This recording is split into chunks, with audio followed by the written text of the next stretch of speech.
Foreign women come to America pregnant and their babies go home as U.S. citizens. This ultimate accessory is brought to you by the 14th Amendment of the U.S. Constitution that allows, if you are born in the United States, you are a U.S. citizen. And authorities tell the I-Team tonight some women are lying to federal authorities and paying big money to make it happen.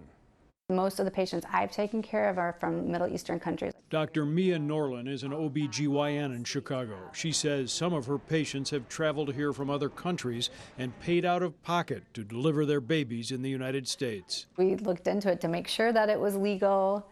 I mean, it's different than most of our patients. According to this just-released federal government report, the U.S. birth rate is at a 32-year low. But according to the Center for Immigration Studies, an organization that favors restricting immigration, there is a birth rate here that is on the rise. The number of babies delivered via birth tourism. Birth tourism is the practice of people from other countries coming to the United States specifically for the purpose of having a child here, knowing that that child will be considered a U.S. citizen. The U.S. is one of only 35 countries in the world that recognizes birthright citizenship. The whole concept of birth tourism and the outcry against it raises some pretty basic questions about our Constitution. ABC 7 legal analyst Gil Sofer notes that there's no official agency tracking tourism births. Annual estimates range from 35,000 to hundreds of thousands. We know that there are tens of thousands of people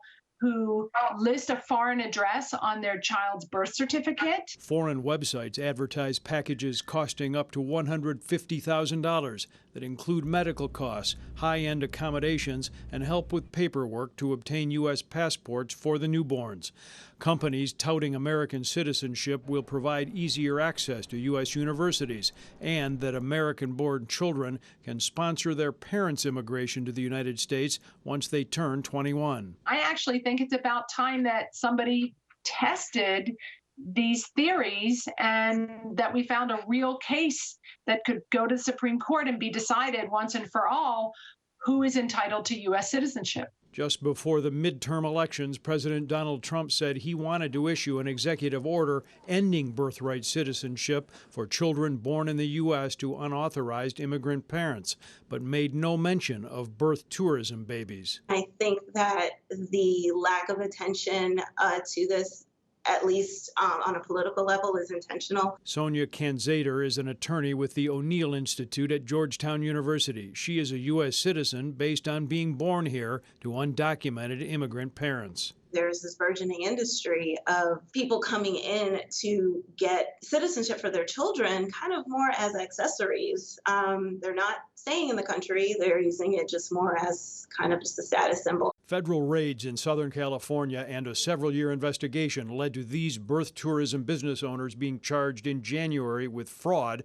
for instructing women to lie on visa applications and hide their pregnancies from airport customs agents. It does feed into these larger organizations that are coaching these people to lie, that are absolutely gaming the system. There is no data on how prevalent birth tourism is here. All of the major hospitals in Metro Chicago either denied or ignored I-Team requests for interviews. Dr. Mia Norlin tells us she is surprised how many women from overseas blindly trust the U.S. medical system. It's interesting and kind of worrisome to me that people, probably come here assuming that they're going to get the best medical care.